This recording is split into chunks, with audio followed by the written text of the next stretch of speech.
Good morning, guys. Welcome to my Tripathi English classes. Today I start preposition. Right? Parts of speech के अगले क्रम में आज मैं आपको प्रीपोजिशन पढ़ाने जा रही हूँ और जिसको कि मैंने पहले से ही डिफाइन कर रखा है. राइट? प्रीपोजिशन को सुनते ही, प्रीपोजिशन नाम सुनते ही लोग घबरा जाते हैं और होना भी है. क्यों? क्योंकि प्रीपोजिशन का यूज कहीं किसी और सेंस में लिया जाता है, फिर उसी प्रीपोजिशन का यूज कहीं पे किसी और सेंस में लिया जाता है. तो उसमें लोग घबरा जाते हैं कि वास्तव में कौन सा प्रीपोजिशन कब किस वे में यूज किया जाएगा.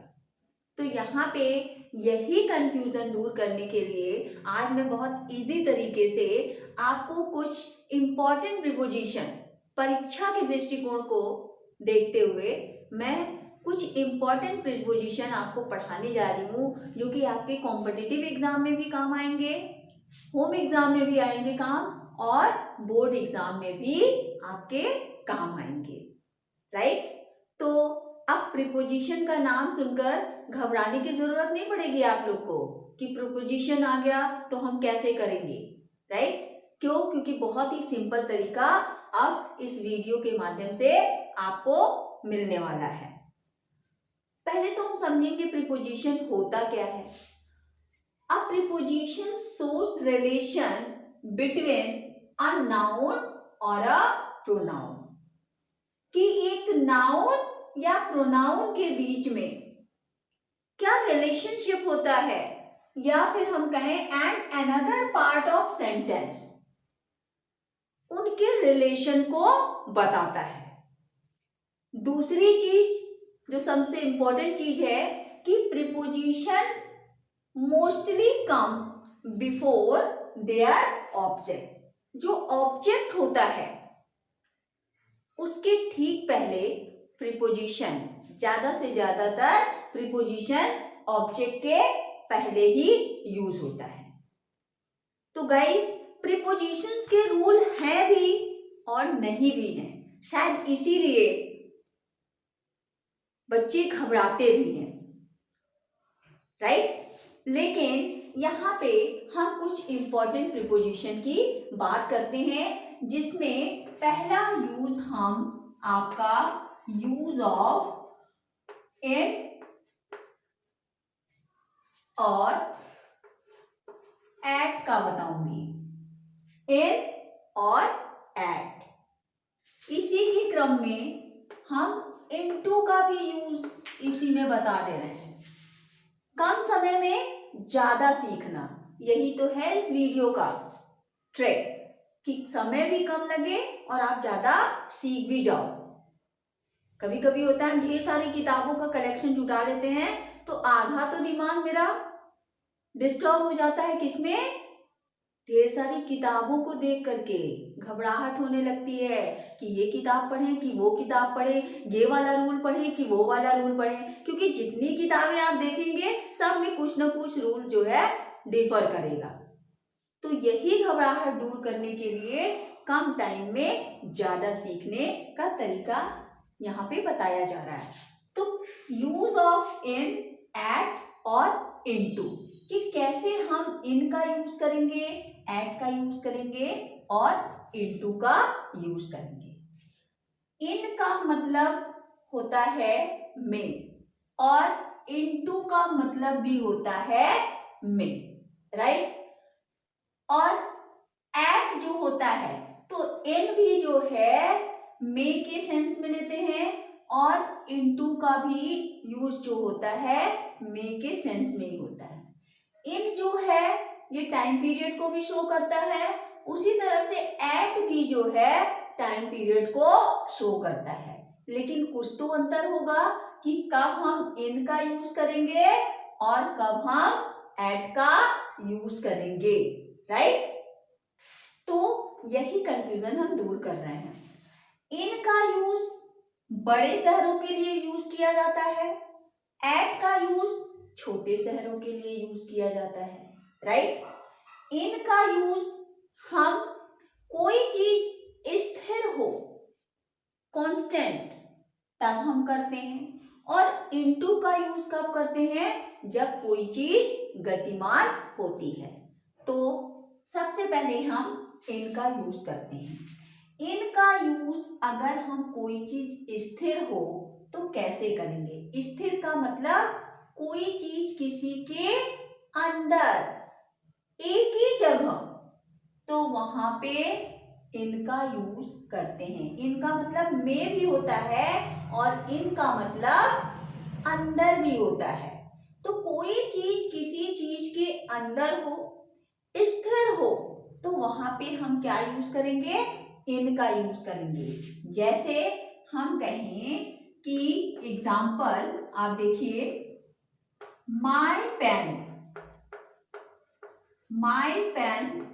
Is in my school bag.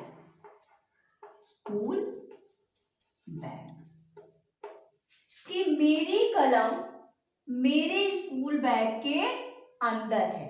तो इनका अर्थ या तो आप अंदर में ले लीजिए या फिर में ले लीजिए। जितना बढ़िया हिंदी जानेंगे उतने आसान तरीके से आप प्रीपोजिशन कर लेंगे। क्यों? क्योंकि कुछ प्रीपोजिशन रूल्स एंड रेगुलेशन के अनुसार यूज होते हैं, तो कुछ प्रीपोजिशन हिंदी क्लियर होती है तो उसके अनुसार, हिंदी के अनुसार हम यूज करते हैं। तो मेरी कलम मेरे बैग में है, तो में अगर आप सेंस में लेते हैं तो भी इन मीन्स में होता है, तो इन का यूज करेंगे। अगर आप इन का मतलब अंदर से लेते हैं तो भी आप कहेंगे मेरी कलम मेरे बैग के अंदर है। तो हिंदी के अनुसार भी अगर आपने यूज किया तो यहाँ पे क्या हो जाएगा? इनका यूज होगा। दूसरी चीज कि वो पेन बैग के अंदर एक जगह है, राइट? तो कोई चीज जब एक जगह स्थिर होती है तो वहां पे भी हम इनका यूज करते हैं। आगे समझ में? अभी हमने बताया कि किसी बड़े शहर की बात होती है तब भी हम, यहाँ तो किसी चीज के अंदर कोई चीज है, में, हिंदी में अगर में आ रहा है तो हम इनका यूज किया।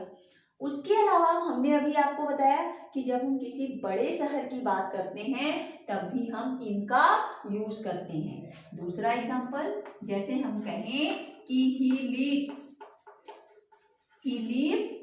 इन लखनऊ,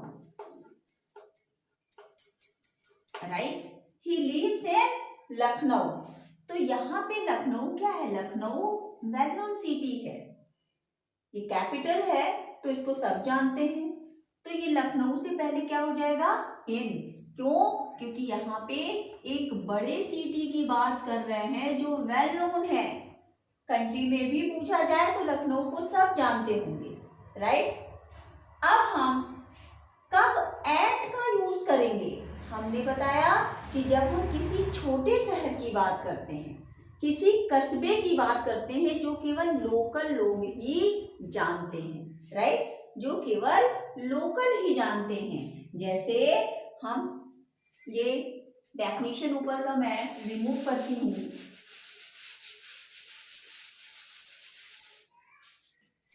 जैसे हम तीसरा एग्जांपल दें, I live at Gomti Nagar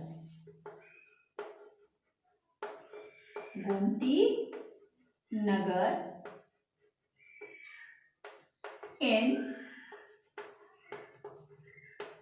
Lucknow, right?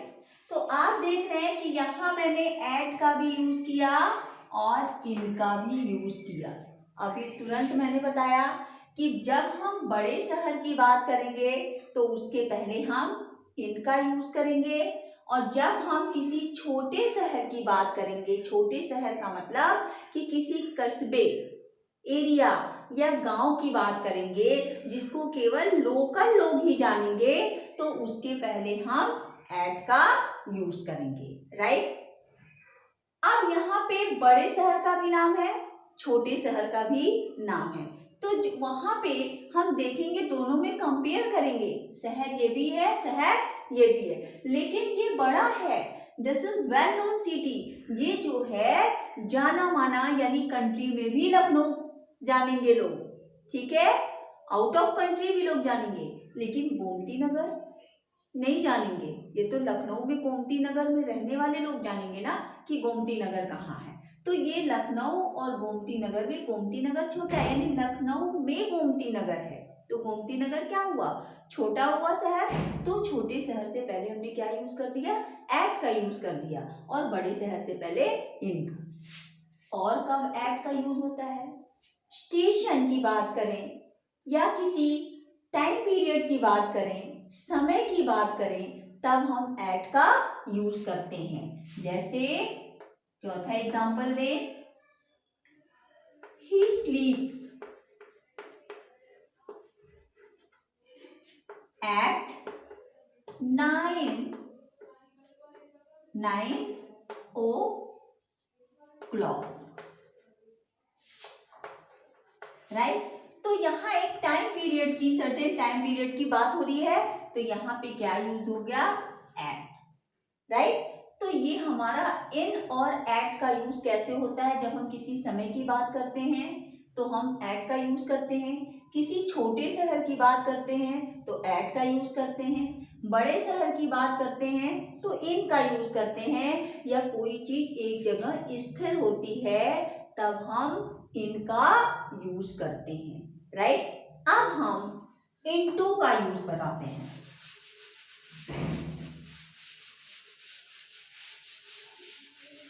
कि कब हम इनटू का यूज करेंगे। इनटू ये चीज जो होता है ये मोशन को शो करता है।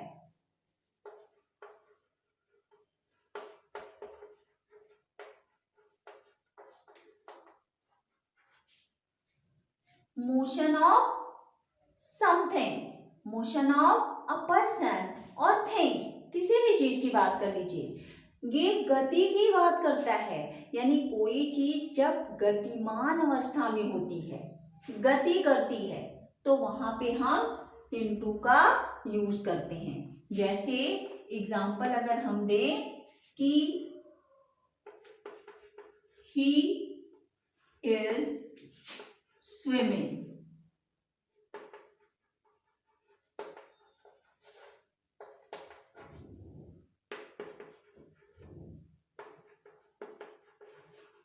रिवर। तो अब आपके दिमाग में ये आ रहा होगा कि मैम ने अभी बताया कि इनटू का यूज हम तब करते हैं जब कोई चीज गति करती है। अब यहाँ पे वह नदी में तैर रहा है, तो यहाँ पे वह तैरेगा तो मोशन में ही तैरेगा, तो मैम ने यहाँ इन का यूज क्यों किया, जब मोशन की बात कर रहे हैं तो इनटू का यूज होना चाहिए। यस, ये क्वेश्चन उठना सही है कि जब हम इनटू का यूज बता रहे हैं कि सोर्स द मोशन, ये गति को शो करता है, तो गति के लिए ही यूज करेंगे। तो he is swimming in the river, तो रिवर में स्विमिंग कर रहा है यानी गति कर रहा है, तो यहाँ इनटू का यूज होना चाहिए, लेकिन नहीं, गति के साथ साथ स्थान भी चेंज होना चाहिए। ये नदी है, राइट, और इसमें कोई बंदा क्या कर रहा है, स्विमिंग कर रहा है, ठीक। तो स्विमिंग नदी में कर रहा है, लेकिन उसकी अवस्था क्या है कि नदी के अंदर, यानी एक ही जगह है, नदी में ही है, चाहे जितना बड़ा नदी हो। बैग के अंदर कलम है, बैग को हिलाएंगे तो बैग में कलम गति करेगी इधर उधर, लेकिन रहेगी तो बैग के अंदर ही ना। बैग जितना बड़ा है वो पूरे बैग भर कलम इधर उधर गति करेगी, लेकिन है तो जगह एक ही जगह ना, उसका चेंज ऐसा तो नहीं कि एक बैग से दूसरे बैग तक चला गया।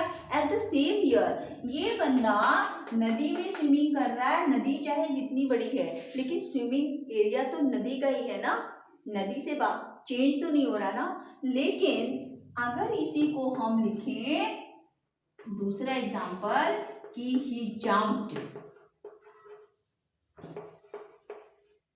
he jumped into the river,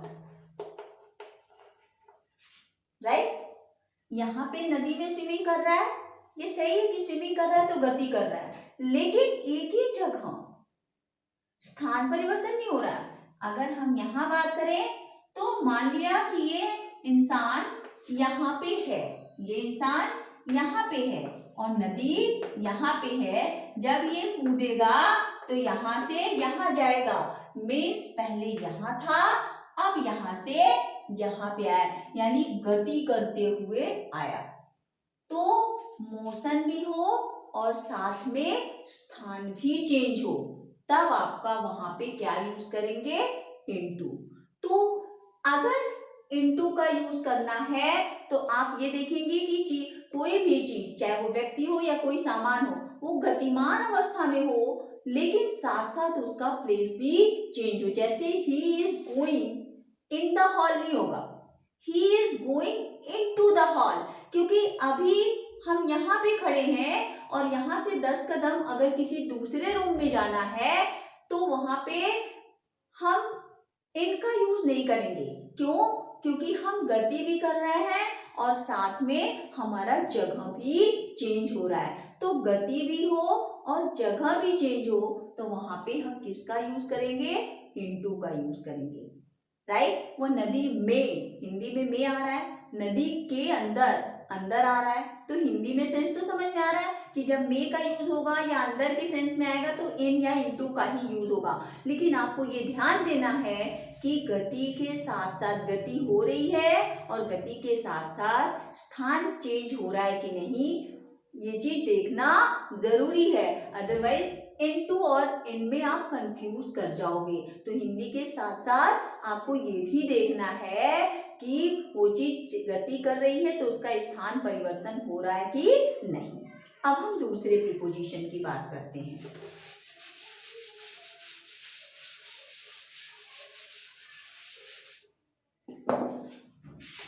use of on, upon. On, upon. On जो है इसका मतलब भी पर या ऊपर, और इसका मतलब भी पर या ऊपर होता है, राइट। तो पर या ऊपर, किसी चीज पर या किसी चीज के ऊपर, दोनों का हिंदी में सेंस यही होगा। जब सेंस एक ही है तो थोड़ा सा ये मन में कंफ्यूजन होगा कि कब हम ऑन का यूज करेंगे और कब हम अपॉन का यूज करेंगे। ऑन का यूज हम तब करते हैं जब कोई चीज समीप हो और किसी चीज के ऊपर हो, और जिस चीज पर हो वो दोनों चीज एक दूसरे को टच करते हो। जैसे ये आपका टेबल है, ये क्या है, टेबल है। टेबल के ऊपर एक बॉल रखी है, राइट।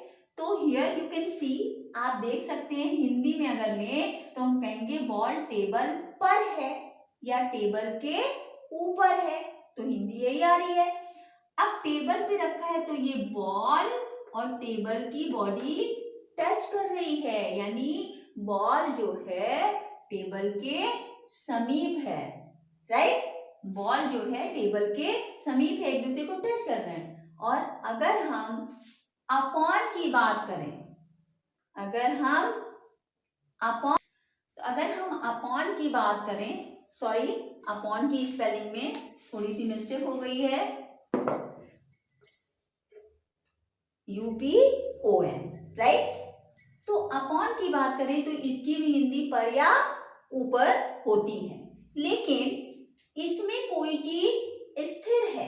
जैसे हमने इन और इनटू का यूज बताया कि दोनों की हिंदी सेम होती है, लेकिन एक स्थिरता को शो करता है किसी वस्तु के, कि वो चीज कांस्टेंट है, एक ही जगह बनी हुई है, भले वहीं पे गति कर रही है गोल गोल, राइट। लेकिन इनटू में क्या है, गति भी करेगी और जगह भी चेंज होगा। And the same here, having same sense, there is a little difference between use of them। इन दोनों के यूज में थोड़ा सा अंतर है कि कोई चीज जब किसी चीज के ऊपर हो और दोनों की बॉडी टच कर रही हो, स्थिर हो एक जगह, गति में ना हो, स्थिर हो, तो वहां हम ऑन का यूज करेंगे, जैसा कि मैंने ये पिक्चर में बनाया है कि the ball is on the table, the ball is on the table, right. ठीक है। दूसरे में ये मोशन को शो करता है, किसको शो करता है?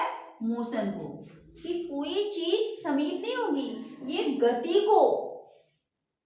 को बताता है, राइट। और इसमें भी स्थान क्या होता है? चेंज होता है। जैसे एग्जाम्पल में द कैट, अब जैसे ये टेबल है, राइट, और यहां पे एक कैट है, यहां पे क्या है? एक कैट है। अब ये कैट टेबल के ऊपर कूदी, टेबल पर नहीं है, टेबल पर कूदी, स्थिर नहीं है, कूदी तो कोई ये नहीं है कि उस पे बैठी है। अगर हम कहें बिल्ली टेबल पर बैठी है तो वहां वो स्थिर होगी, एक जगह बैठी रहेगी, तब क्या हो जाएगा? The cat is sitting on the table. लेकिन अगर हम कहें बिल्ली टेबल पर कूदी, तो टेबल पर कूदी पहले कहीं थी, अब टेबल पे कूदी है, कोई नहीं कि कूदी तो उस पे बैठी ही होगी, हो सकता है उसको क्रॉस करके कूदी हो, तो ये हो जाएगा द कैट। दूसरा एग्जांपल हो जाएगा the cat jumped upon the table, right. कि बिल्ली टेबल पर कूदी, तो जब कूदी तो कहीं और रही होगी, नीचे जमीन पे बैठी है, टेबल पे कुछ दिखा, उसको पाने के लिए कूदी, हो सकता है टेबल को क्रॉस कर रही हो, राइट। लेकिन टेबल पे वो स्थिर नहीं है, बैठी नहीं है। तो हम समझते हैं ऑन और अपॉन का अंतर आप समझ गए होंगे। दोनों का हिंदी एक ही है, अंतर क्या है? एक किसी चीज की स्थिरता को, समीपता को बता रहा है कि कोई चीज किसी पर है, उसके साथ जुड़ा हुआ है, वहीं पे स्थिर है। लेकिन अपॉन में क्या है कि वो चीज उस चीज से टच में नहीं है, वो गति को शो कर रहा है। जैसे the dog jumped upon the wall, कि कुत्ता दीवार को फांदा, दीवार पर कूदा, तो दीवार पे कूदा यानी दीवार की ऊंचाई है, वो जंप्ड अपॉन द वॉल, तो जाहिर सी बात है दीवार पर कूदा, पर का मतलब उसके ऊपर नहीं, उसको क्रॉस, जंप्ड अपॉन, क्या हो जाएगा? जंप्ड अपॉन द वॉल, यानी वॉल को क्रॉस किया उसने, कहीं और था कुत्ता, अब उसको क्रॉस करके कूद रहा है, उसकी बॉडी टच नहीं हो रही, वहां वो बैठेगा नहीं वॉल पे। तो ये है अंतर ऑन एंड अपॉन का, राइट। अब हम अगले प्रीपोजिशन की बात करते हैं।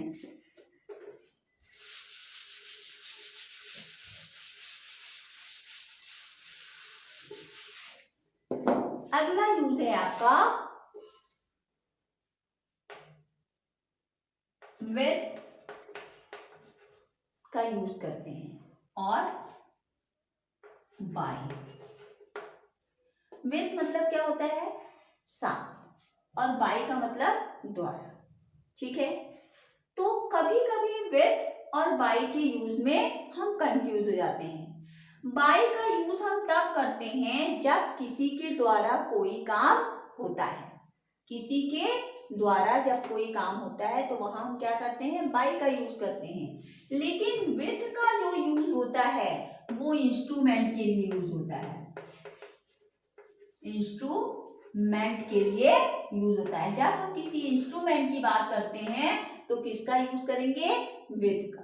दूसरी चीज, विथ जो है किसी चीज के संबंध को भी बताता है। जब किसी के साथ किसी का संबंध शो हो रहा हो तो वहां पे हम किसका यूज करते हैं? विथ का। विथ को हिंदी में कहते हैं से या साथ। तो जैसे अगर हम एग्जाम्पल देते हैं, राइट, तो I cut the vegetable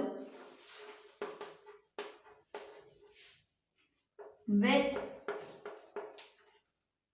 knife, with the knife, right? I cut the vegetable with the knife, कि मैं सब्जी नाइफ से काटती हूं। तो हिंदी में से आ रहा है, से, तो यहाँ पे क्या हो जाएगा, विथ। अब विथ की भी हिंदी से होती है, राइट, और फ्रॉम की भी हिंदी से होती है। तो इसीलिए मैंने कहा कि केवल से को देख करके आप विथ का यूज नहीं करेंगे। विथ हिंदी में से आ रहा हो और किसी इंस्ट्रूमेंट की बात हो रही है तभी आप विथ का यूज करेंगे। क्यों? क्योंकि फ्रॉम मीन्स भी से होता है। अभी मैं फ्रॉम का भी यूज बताऊंगी, राइट। विथ जब किसी इंस्ट्रूमेंट की बात होगी या किसी के साथ जाने की बात होगी, जैसे हम कहें कि I am going to park with my mother.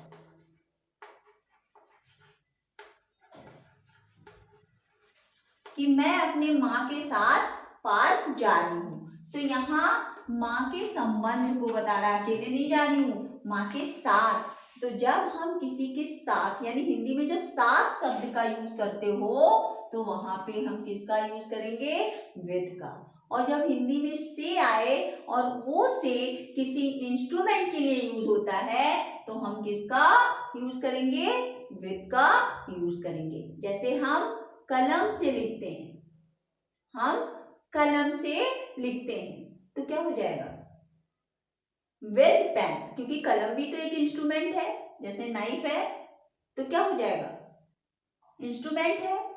तो ये विद का यूज है जब हिंदी में से आए और वो से किसी इंस्ट्रूमेंट की बात कर रहा हो तब हम विद का यूज करेंगे। या फिर जब हम किसी के साथ संबंध की बात करते हैं तो वो किसका यूज होता है, विद का यूज होता है, राइट। अब हम थोड़ा सा बाई का यूज आपको बताने जा रहे हैं कि बाई का यूज कब करते हैं।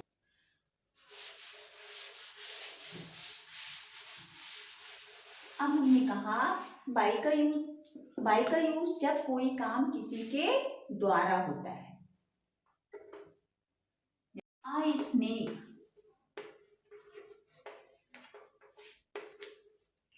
आई स्नेक वॉज किल्ड, यहां डैश हो गया, आई स्नेक वॉज किल्ड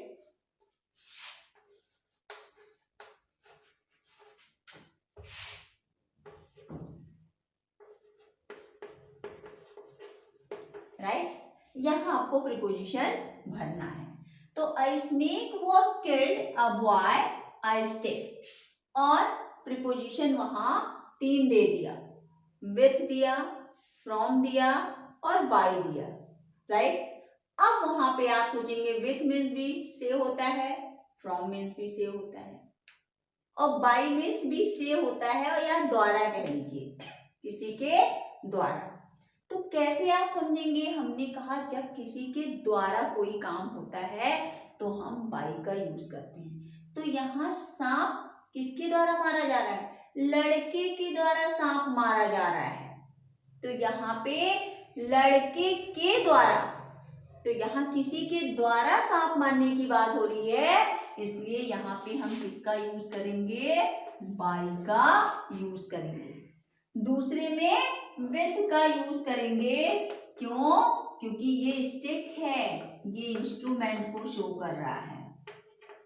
किसको शो कर रहा है, इंस्ट्रूमेंट को शो कर रहा है कि एक सांप लड़के के द्वारा डंडे से मारा गया, डंडे से, तो डंडे से मारा गया। अब बच्चे कंफ्यूज रहेंगे कि यहाँ पे विथ लिखें कि यहाँ पे, तो यहाँ इंस्ट्रूमेंट है, इंस्ट्रूमेंट के पहले विथ का यूज करते हैं, राइट। तो जब हम इंस्ट्रूमेंट को समझ जाएंगे कि ये इंस्ट्रूमेंट है, यहाँ विथ यूज होगा, तो अगला अंडरस्टूड होगा कि सेकंड जो पहला है उसमें हम क्या करेंगे, बाय। तो जब किसी के द्वारा कोई काम होता है तो वहां पे हम बाय का यूज करते हैं। तो आज के वीडियो में बस इतना।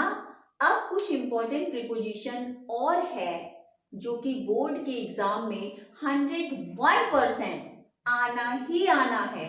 वो इंपॉर्टेंट क्वेश्चंस जो है मैं नेक्स्ट वीडियो में सॉल्व करते हुए आपको समझाऊंगी और उसकी अलग से लिंक भी भेजूंगी। Right now, thanks.